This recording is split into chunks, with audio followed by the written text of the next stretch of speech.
What's up, guys? Man, it's your back coming up to the next guys doing. Don't forget to like, comment, and subscribe. But today we're gonna be reacting to real influencers who committed disturbing crimes. Man, let's get right into it though. From you have to always shout the channel. You know what I mean? From most amazing top 10. You know what I mean? But let's get right into it though. Scream coaching to trolling your way into an international arrest to claiming you're saving the world while getting charged with human trafficking. Welcome to the Hall of Fame for internet clowns who will do anything for clout. These are real influencers who Niggas say welcome to Niggas say welcome to the Hall of Fame from internet clowns, bro. That's craziness. He gonna give a shit. committed disturbing crimes. Wes Watson, if that name doesn't sound familiar, oh boy, you're about to go down a rabbit hole. Wes Watson made a career on YouTube after getting out of prison in LA. He started making videos about prison stories and his channel started picking up. He did a little bit of fitness content too. With his newfound notoriety, he started Wes Watson, master your mind and body 12 weeks to beast. With monthly coaching, elite business coaching, and elite mindset coaching. selling courses about how to become rich and successful like himself. These courses basically consisted of him berating and swearing at his gullible followers, like the drill sergeant from Full Metal Jacket, because I guess that's just what some dudes are into for some reason. His course cost thousands of dollars a month, by the way. Like, you're an idiot if you paid for this. I think one time he said it was like $10,000 a month. Just insane. So you telling me you paying $10,000 to watch another nigga tell you what to do? Nigga, fuck that nigga. Especially because I don't think I've ever seen Wes Watson smile. He's just always pissed off. Why would you want to take life advice from this guy? And Why would you take life advice from a nigga that was in jail?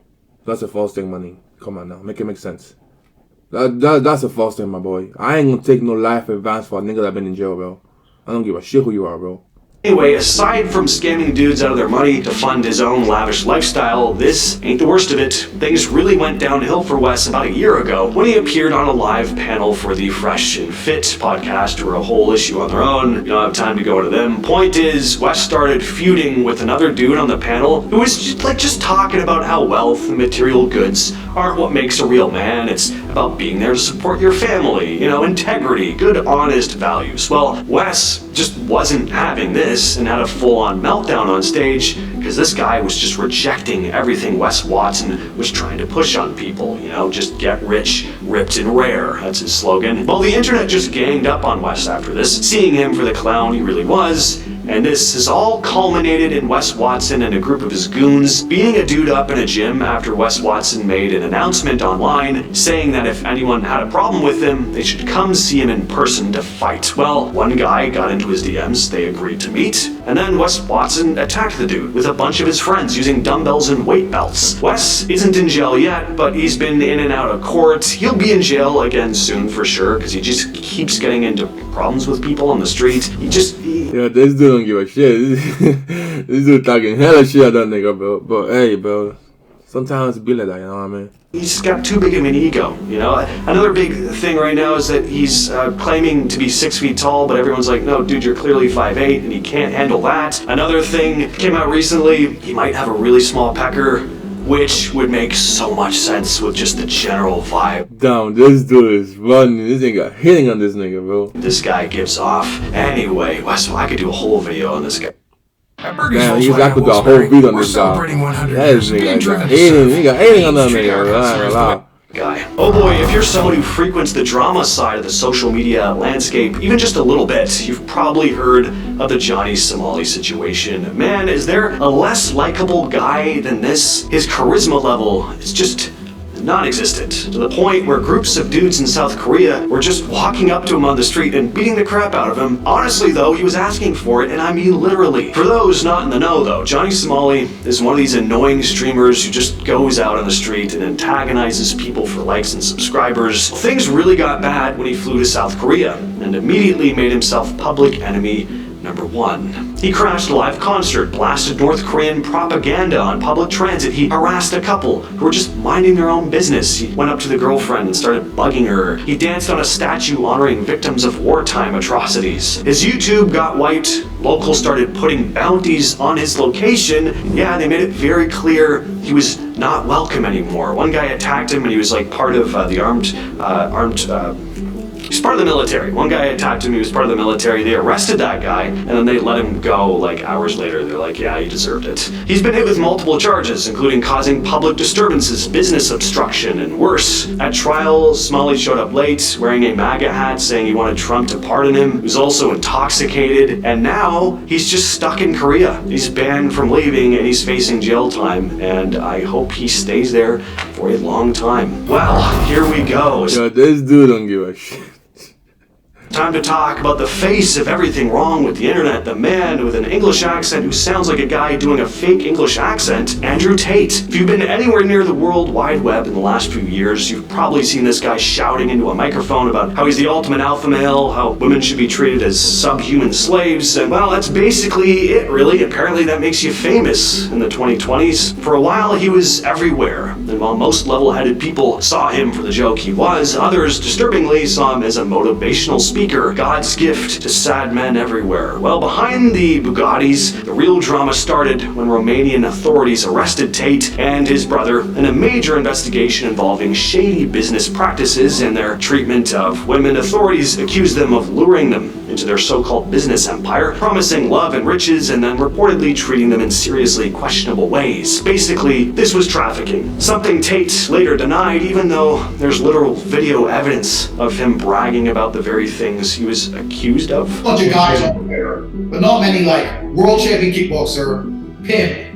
mafia associated criminal. Like I've got all this stuff, and it was like, who is this dude? Like, surely it can't all be true. Well, it's all true. He's been under house arrest, locked in legal battles, and doing everything he can to spin the narrative. Best part is, he's one of these social media idiots that claims they're trying to make the world a better place, spread a message of positivity. And why is it that... Yo, this dude is going ham on these niggas, bro. He don't give a shit. I like you, my boy. I like you.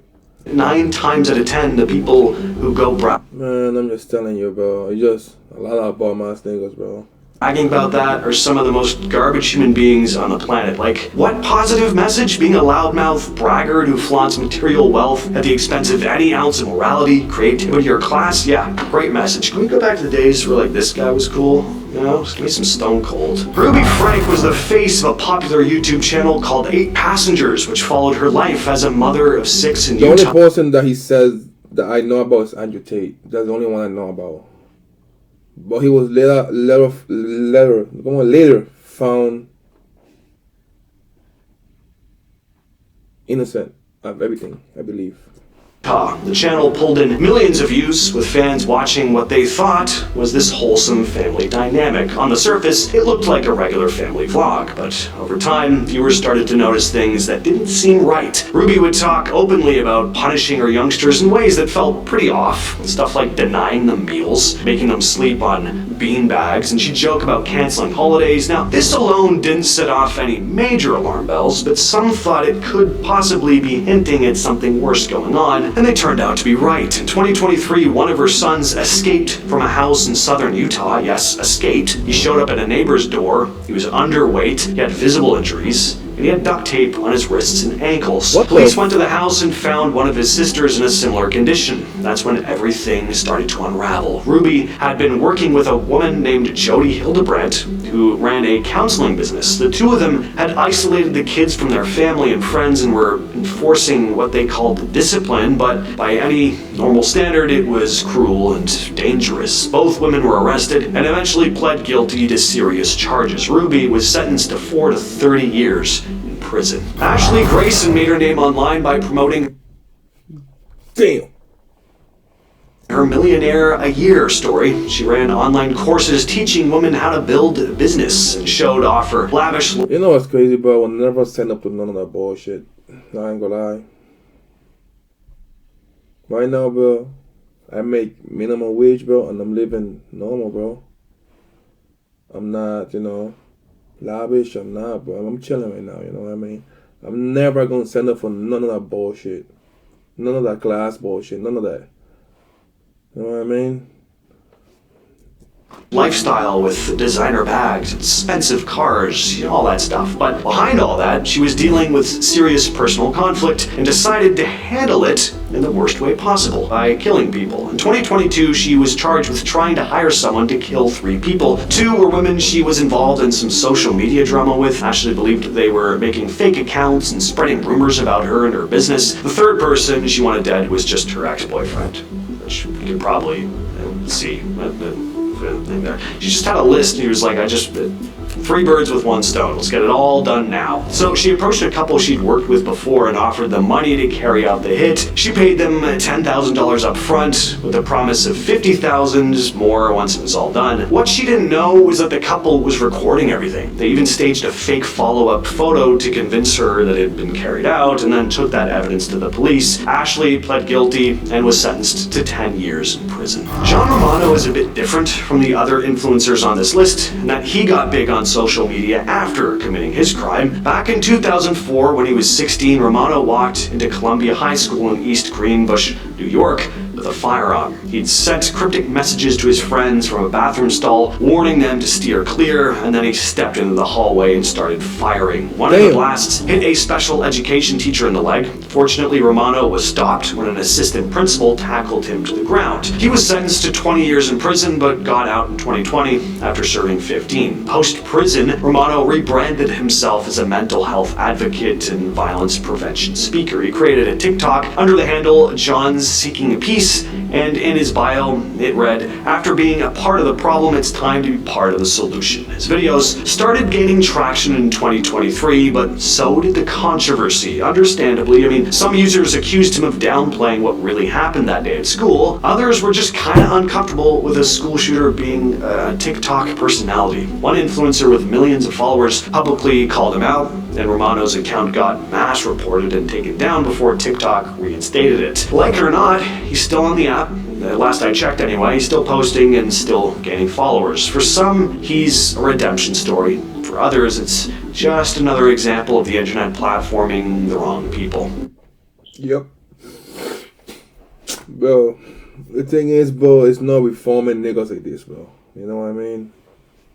I'm not even gonna say nothing, bro. It's not my business, you know what I mean? I'm just gonna keep it Sarah rolling. Wheaton called herself a wellness advocate, but ended up making headlines for all the wrong reasons. In July of 2023, she left an exclusive Malibu party and got behind the wheel of her white Mercedes while allegedly under the influence. Well, minutes later, she was barreling down Pacific Coast Highway at 81 miles per hour in a 45 zone. Her car crossed the center line and slammed head-on into a Cadillac, instantly killing the driver, a 44-year-old husband and father named Martin Okeke. His passenger was injured, but thankfully survived. Wheaton was later charged with gross vehicular manslaughter while intoxicated, DUI, causing great bodily injury. Then in March of 2024, she shows up to court in designer heels, said nothing, and let her lawyer plead not guilty on her behalf. Well, the court hit her with a $230,000 bail and then ordered her to wear an alcohol-detecting ankle monitor. Well, this was a perfect time for her to relaunch her Instagram, right? Well, she did. In a tone-deaf video montage filled with beaches and sunsets and soft piano music, she spoke about how, quote, beautiful things can bloom out of despair, and then tried to sell her followers $35 faith-based template to life organizational planners. Meanwhile, Okeke's family, still grieving, launched a GoFundMe, barely cracked $9,000. James Jackson, aka Onision, was an obnoxious YouTuber who made obnoxious YouTube content. I remember seeing other creators beef with him years and years ago, way too long ago now for me to say openly. Before all the really messed up stuff came out though, I still got the creeps from him. I don't know, it's just something about him, something I could never trust, even if he never did anything outwardly wrong. Just one of those people. He started uploading videos back in 2007 and pretty quickly built a rep as an annoying, cringy kind of jerk. But things really took a darker turn around 2011. His behavior towards his then girlfriend raised major red flags, and it only got worse from there. By 2019, everything really started snowballing. That's when allegations of grooming and other disturbing behavior started piling up. A bunch of women came forward saying that he manipulated and mistreated them, and the situation was so bad that Chris Hansen even got involved to investigate him. And honestly, I wasn't shocked. Danielle Miller stole over $1 million by using fake identities to grab government money meant to help people who were struggling. And what did she do with it? She rented luxury apartments, booked private jets, stayed at fancy hotels, and then had the audacity to show it all off on Instagram like she was some kind of self-made influencer. Between 2020 and 2021, she pulled off a full-blown fraud operation using the personal info of over 10 people to get her hands on those relief funds. She even had fake driver's licenses with her face on them but their name. That's crazy. She used one of those IDs to charter a freaking Gulfstream jet from Florida to California and then checked into a luxury hotel like she was Beyonce. Meanwhile, the real people whose names she was using were none the wiser. She kept up this charade while posting about her lavish lifestyle online, racking up followers and pretending that she was just killing it. But the law caught up with her. In 2023, she pled guilty to multiple charges and was sentenced to 5 years in prison. Turns out, being a scammer influencer only gets you so far before the feds catch you, especially when you're just advertising it online. Like, that's funny. This dude don't give a shit, bro.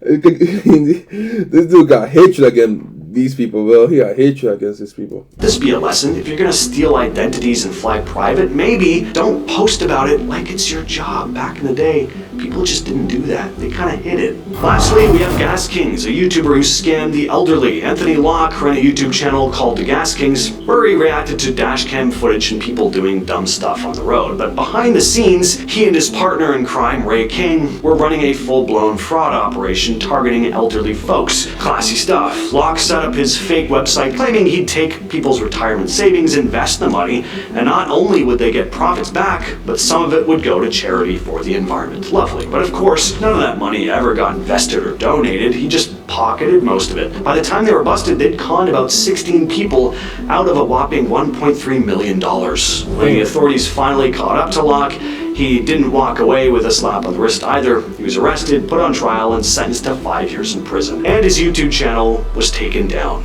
obviously. Well, with all that said, I've been your host, James. I'll catch you, yes, you specifically, in the next video. This dude don't give a shit.